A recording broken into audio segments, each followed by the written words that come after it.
You ask Tiger to solve. This deals with linear equations with one unknown. The final result is x equals -1. Let's solve it step by step. Simplify the expression. Expand the parentheses. Simplify the arithmetic.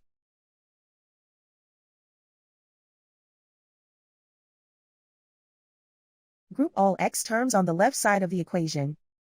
Subtract 2x from both sides. Group like terms.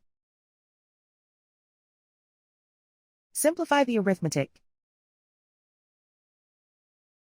Group like terms. Simplify the arithmetic. Group all constants on the right side of the equation. Subtract 2 from both sides. Simplify the arithmetic.